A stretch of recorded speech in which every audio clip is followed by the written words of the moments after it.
She'll sign everything tomorrow. After that, the art fund and copyrights will all belong to us. Elena is too trusting. You'll be the one truly in control, and she'll just be a name for display." The voice, cold and sharp as a blade, echoed from the study, piercing the silence of the late-night hours and embedding itself directly into Elena Carter's heart. She stood frozen in the dark hallway, the glass of water in her hand, nearly slipping from her grasp. It was Victor's voice, her husband, the man who, just a few hours prior, had looked at her with adoring eyes and called her his whole world. Her world had just shattered into a million pieces. Only last night, that world was a perfect picture. At the Ritz-Carlton, sparkling like a galaxy, Elena was the brightest star. The massive crystal chandeliers poured honey-gold light onto a crowd filled with the most powerful faces in the art world. Glasses clinked crisply, whispers of admiration circulated, and designer gowns glided past one another like living brushstrokes. At the center of this glamorous universe, Elena Carter, in an emerald silk dress, looked like a goddess who had stepped out of a Renaissance painting. Tonight was her night. The Carter Legacy Fund, a monumental source of funding, had officially been passed to her, not just as a recognition of her talent but also as a launchpad for even bigger dreams. She stood on the stage, hand in hand with her elegant husband, Victor Hayes. "I want to express my deepest gratitude to the person who has always been my rock." Elena's voice was clear, filled with absolute sincerity as she looked into her husband's eyes. "Victor, my husband, without him, there would be no art, and there would be no Elena Carter as you see her today." Victor smiled, a perfect smile down to every last detail, and placed a gentle kiss on his wife's temple. The entire hall erupted in applause. In the audience, Marco Bennett, an art curator and Elena's closest friend, also applauded, but for a moment he had a fleeting sense that Victor's smile was too calculated, too perfect to be genuine. In another corner, Camille Ross, a sharp lawyer introduced as Victor's excellent legal advisor, raised her glass of red wine, her lips curving into a meaningful smile that no one else noticed. Elena, however, saw nothing but love in her husband's eyes. She trusted him unconditionally. So, when he brought her a thick stack of contracts regarding the management of the fund and copyrights of her work, she only glanced over them. "This clause 4.2. It seems a bit complicated. Can you explain it to me?" she had asked casually. Victor simply laughed, a light laugh but enough to dismiss any suspicion. He wrapped his arm around her waist, pulling her closer. "My love, these things are so dry and give me a headache. You only need to know one thing. It's drafted to protect you absolutely. Just trust me." And she did. She trusted his sweet words, trusted his caring gestures, and trusted the perfect picture he had painted for her. Until tonight. Tonight, she couldn't sleep. A new idea urged her to go down to her studio. As she passed Victor's study, she saw a light spilling out and heard his voice, but it wasn't the voice she knew. This voice lacked warmth. It was just cold calculation. He was talking to Camille, the woman he had introduced as a colleague.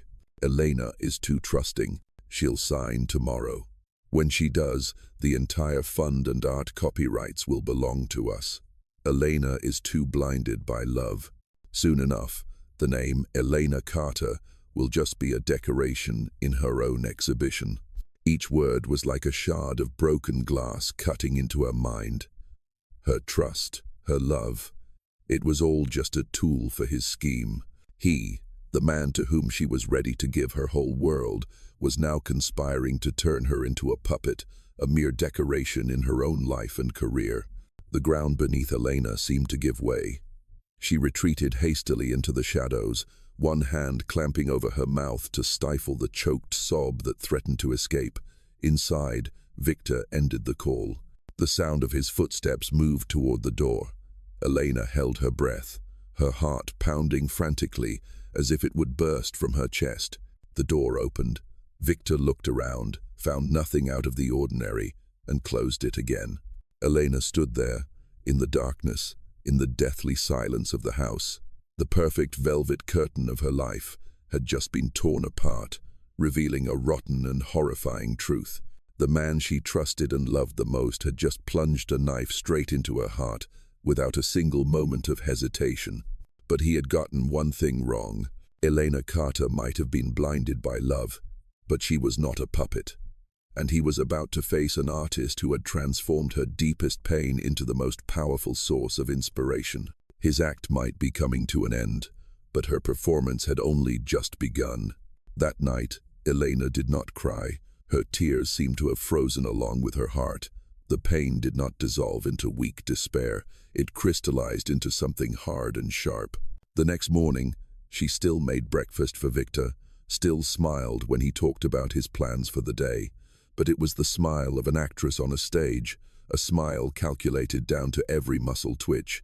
Beneath that mask of calm, a revenge plot was being sketched with the most determined strokes. That evening, she drove to an old warehouse on the outskirts of town where Marco Bennett was already waiting. This was their private space, where large sculptures and oversized canvases were stored. The air was thick with the smell of oil, paint, dust, and creative memories. Marco saw the dark circles under Elena's eyes and her unusually hardened expression, and his heart sank. "What's so important that you had to call me out here at this hour, Lena?" He called her by the intimate nickname only he used. Elena didn't answer. She silently took out her phone and pressed play. The still quiet of the warehouse was suddenly torn apart by Victor's voice, cold and foreign, echoing from the small speaker. "Elena is too blinded by love. Soon enough, the name Elena Carter will just be a decoration in her own exhibition." When the recording ended, Marco stood motionless, his hands clenched into fists, his knuckles turning white. He wasn't surprised, but was filled with a profound fury that his long-held, silent fears had finally come true. "The bastard," he growled, his voice a low hiss. "I'll be honest with you, Lena. I always felt something was off about him.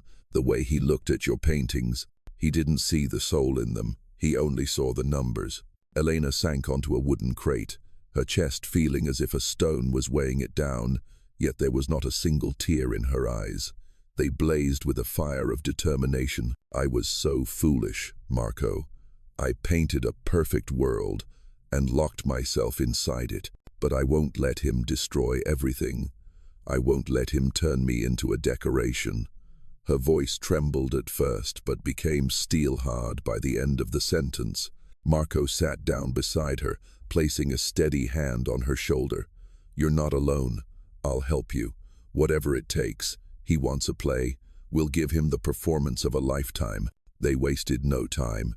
The very next morning, they went to the office of Mr. Howard Vance, the Carter family's old lawyer. His office was in an old building with oak-paneled walls, the air smelling of old books and leather, exuding a sense of trust and stability. Mr. Vance, a man in his 70s with snow-white hair and sharp eyes behind tortoise-shell-rimmed glasses, listened to the entire story without interrupting once. When Elena finished, he simply gave a slight nod, his expression terrifyingly calm. "Human greed is bottomless," he said, his voice deep and clear. "But fortunately, so is human ingenuity. We won't confront him head-on. That's what the weak do. We will set a trap, a perfect trap." The plan was meticulously laid out on the mahogany table. Mr. Vance explained, his voice like a chess master analyzing the board. "Victor and his lover are drunk on their own self-satisfaction. They believe you are a naive lamb. We will exploit that very arrogance. We will create two versions of the contract." He held up two fingers. "Version A, the bait. It will be identical, every comma, every period, to the contract Victor gave you. It will grant him all the power he craves. This is the delicious bait he will happily swallow. And version B, the real deal." Mr. Vance's eyes gleamed. "On the surface, it will be no different from version A, but on a page near the end, in a section on administrative procedures that a hurried person would never read carefully, we will insert one sentence, a single sentence. but it is the key to the entire game. He pushed his glasses up and read aloud the clause he had just drafted. All transfer clauses in this contract shall only officially take effect after being approved in writing by the Supervisory Board of the Carter Art Fund, an organization founded by and with perpetual presidency held by Mrs. Elena Carter herself. Elena's eyes widened in astonishment. It was too cunning. He won't notice, Mr. Vance affirmed. An arrogant person always believes their prey is completely subdued. He will only skim it to make sure the main clauses haven't changed, and we will ensure that. While Mr. Vance prepared the two contracts, Marco was given another task, a role that required finesse. He began to play the part of a naive curator, one who was somewhat in awe of Camille Ross's talent and sharpness.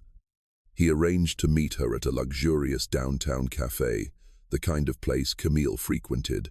"Camille, thank you for your time," Marco began, his voice sounding genuinely earnest. "I'm helping a few young artists, but the issues of copyright and contracts are really giving me a headache.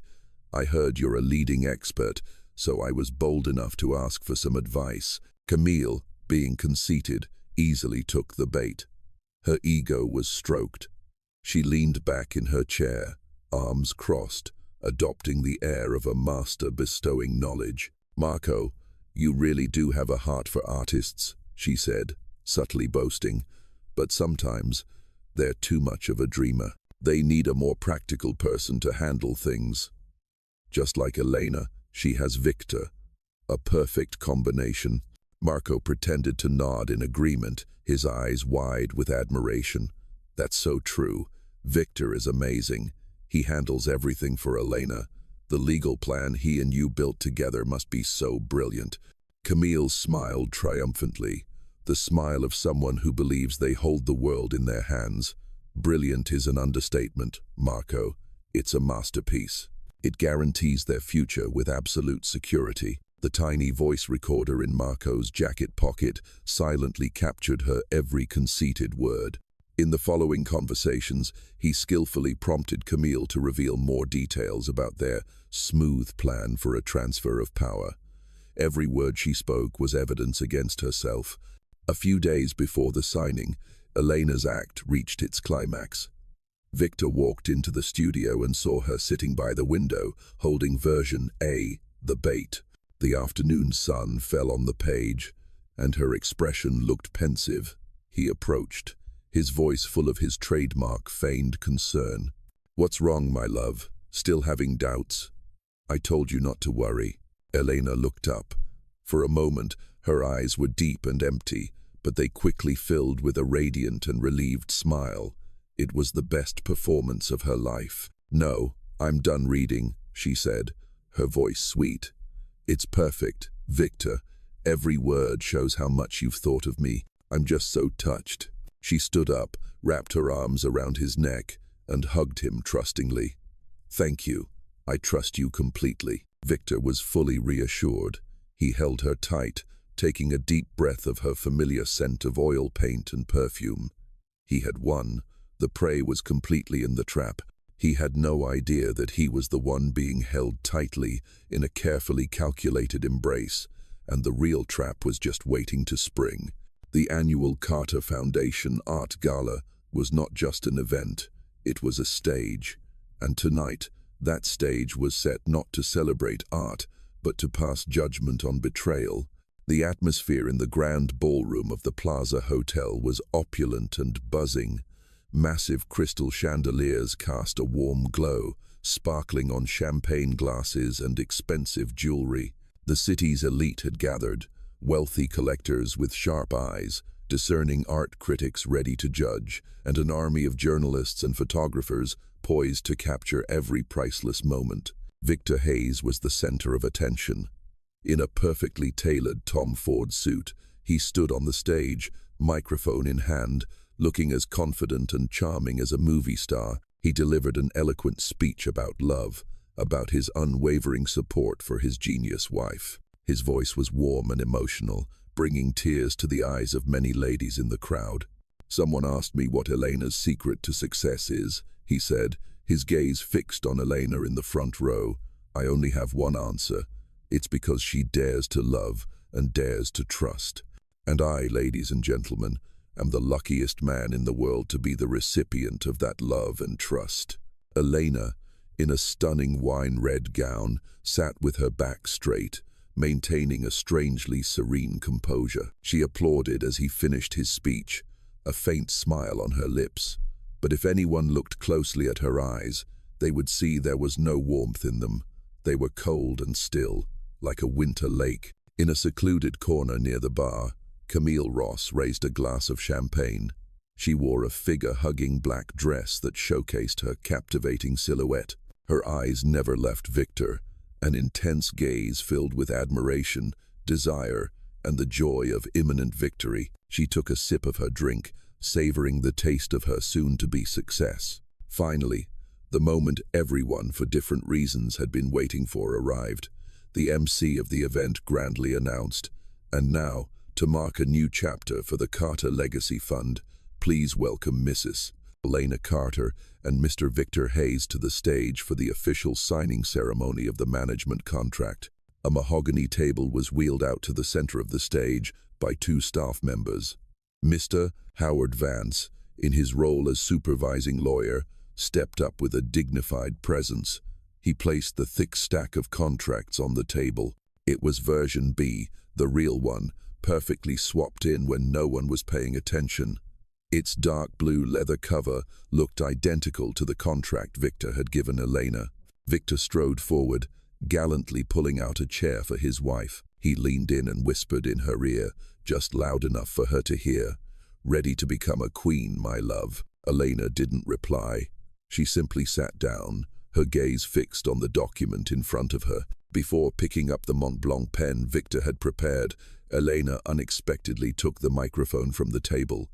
The entire ballroom fell silent, expecting the sweet words they thought she was about to speak. She looked directly into Victor's eyes, a deep, piercing gaze that made his smug smile momentarily falter. "Victor," she said, her voice echoing clearly throughout the room, "thank you for everything, for what you've done for me, and for what you're about to do." She paused, letting each word sink into the air. "This is a moment that will change both our lives, forever." Victor, though slightly unnerved by her strange tone, quickly regained his composure. He thought she was just being overly emotional. He nodded, smiling radiantly for the cameras pointed at them. Elena put the pen to the paper. Her signature, which was usually as soft and flowing as brush strokes on a canvas, now became sharp and powerful. She signed her name with a final, decisive flourish. It was done. Applause filled the room. Victor let out a sigh of relief, his smile now completely genuine. He spread his arms, ready to embrace Elena and celebrate their final victory. But just then, Marco Bennett quickly stepped onto the stage, coming between the two of them. "If you'd all just hold on for a moment," he said loudly into the MC's microphone, his voice full of excitement. "Before we raise a toast, Elena would like to unveil a special installation piece. A piece about truth and lies." The crowd was bewildered. Victor frowned, turning to Marco with annoyance. "Marco, this is not the time for..." But it was too late. The large screen behind them, which had been displaying the Carter Foundation logo, suddenly went dark. In a single, breathless second of silence, the screen lit back up. But it wasn't a painting.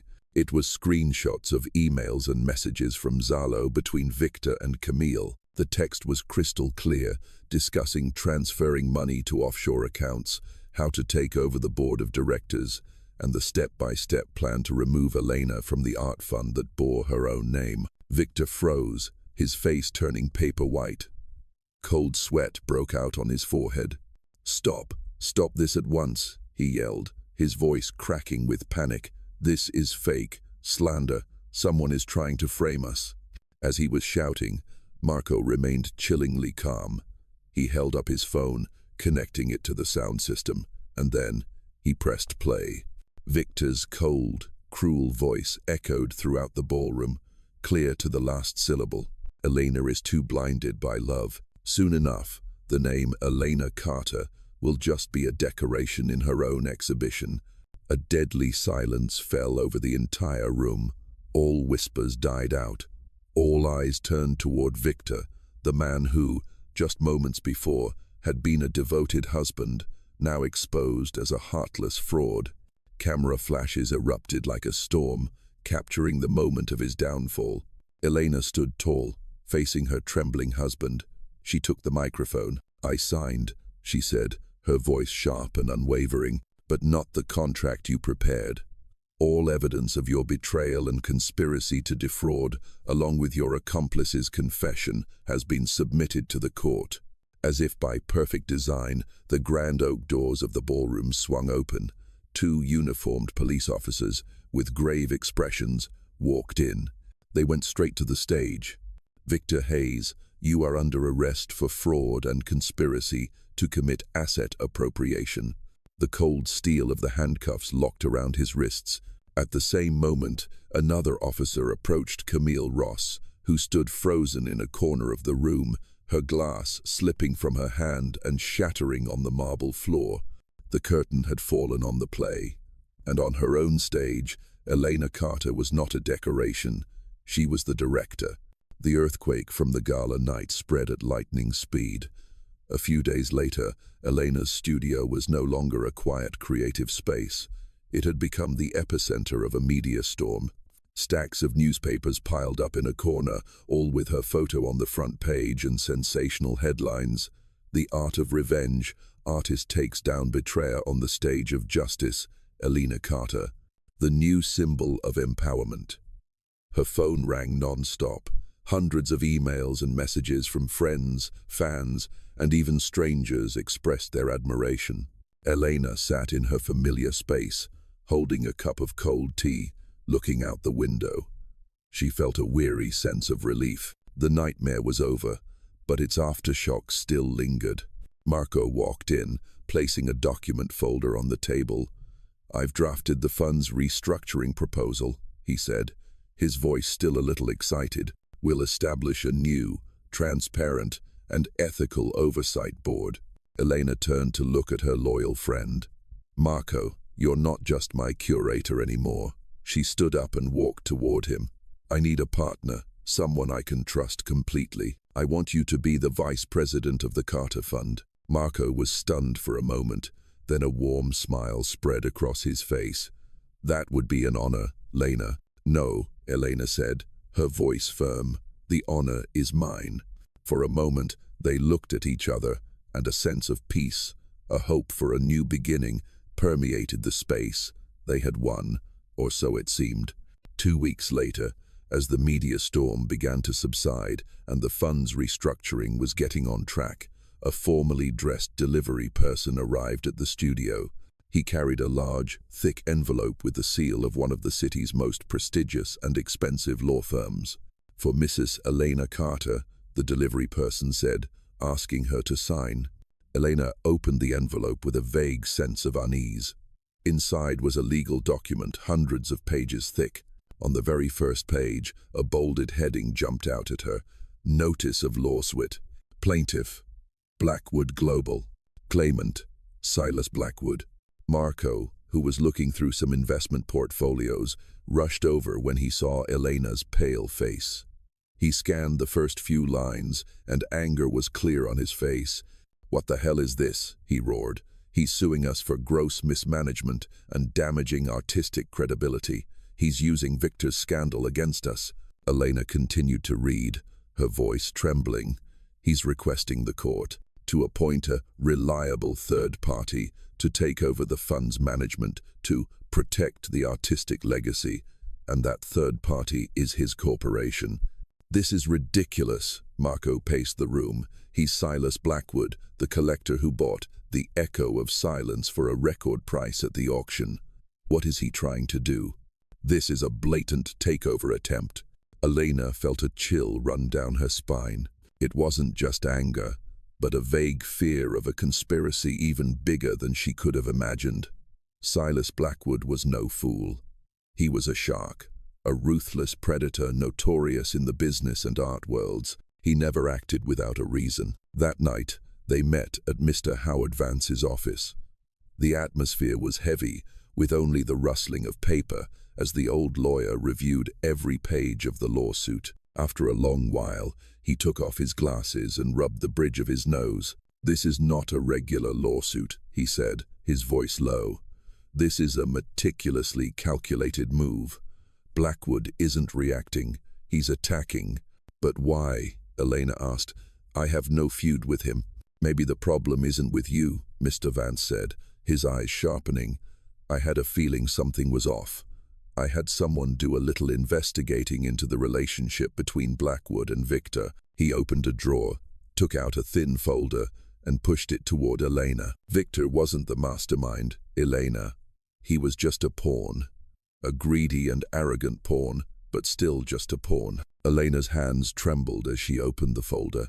Inside were candid photos of Victor and Silas Blackwood meeting at an exclusive private club months ago. Accompanying them were financial statements showing a large sum of money transferred from a Blackwood subsidiary to an offshore account in Victor's name just a week before Victor first proposed that Elena sign the transfer contract. All the pieces suddenly fit together, forming a horrifying picture. Blackwood was the one pulling Victor's strings from the beginning. He had exploited Victor's greed, promising him a position of power in his empire if he could acquire the Carter funds smoothly. That was Plan A. When Plan A failed spectacularly on the auction stage, Blackwood didn't hesitate to sacrifice his pawn and immediately deployed Plan B, a direct legal attack, using the scandal itself as a pretext to swallow the entire fund. Elena leaned back in her chair, feeling as if all her strength had left her. Victor's betrayal had shattered her heart. But this truth was even more terrifying. She wasn't fighting a cheating husband, she was confronting an empire, a predatory beast that had set up an elaborate trap from the very beginning. The real war, the war for survival, had just officially begun. Elena's studio, once filled with the light and color of creation, now held a different atmosphere. The easels and paint boxes were still there, but on the large table in the center, instead of sketches, were stacks of legal documents, strategic diagrams, and lists of names. This was no longer just an artist's space, it had become a war room. Elena had changed. The pain and betrayal didn't break her, they forged her into a warrior. The fragility and dreamy nature of her past were replaced by a hardened resolve, a sharp gaze, and an unshakable determination. This battle was no longer just about protecting her own assets. It had become a fight for the soul of art. "We can't win against him in a courtroom," she said during a meeting with Marco and Mr. Vance. "He has the best legal team, the money, and the power to bend things. If we play by his rules, we will definitely lose." Marco nodded. "Then we'll play by our rules." And their rules were the power of truth and solidarity. Instead of just using a paintbrush, Elena began to use her voice and influence. She and Marco embarked on a difficult mission, contacting the victims of Silas Blackwood. They sought out elderly artists who had been forced to sell their life's work for a pittance. They met with owners of small galleries who had been squeezed into bankruptcy. They talked to art critics who were fired for daring to write critically about Blackwood's empire. At first, many were scared. They didn't dare speak out against such a colossal force. But Elena's story inspired them. Her courage ignited a flame of hope in the hearts of people who had long lived in the shadow of fear. Gradually, a silent alliance was formed. Evidence, stories, and years of bottled-up tears were collected. Elena's final counterattack was not a dry legal document. It was a work of art. She announced a special exhibition, an unprecedented one titled The Invisible Hand. The curiosity of the media and the public reached its peak. Everyone thought this was Elena's response, but no one knew what she would do. On the opening night of the exhibition, the Carter Fund's art gallery was packed. Silas Blackwood, ironically, was also present. He came with a smug look, wanting to see how his prey would squirm before it died. But when the velvet curtains were pulled back, everyone, including Blackwood, was stunned. The exhibition space did not display any of Elena Carter's works. Instead, It showcased the creations of dozens of other artists, the very people Blackwood had oppressed, manipulated, and ruined. Each piece was spotlighted with dignity, and next to it, instead of a usual description, was a small screen showing the artist's story, how their creativity had been suffocated by Blackwood's invisible hand. The space became an indictment of images and emotions. A hush fell over the crowd, replaced only by choked sobs and glares of indignation directed at Silas Blackwood. Elena Carter stepped onto a small stage, not in a lavish gown, but in a simple yet powerful white suit. She didn't look at Blackwood.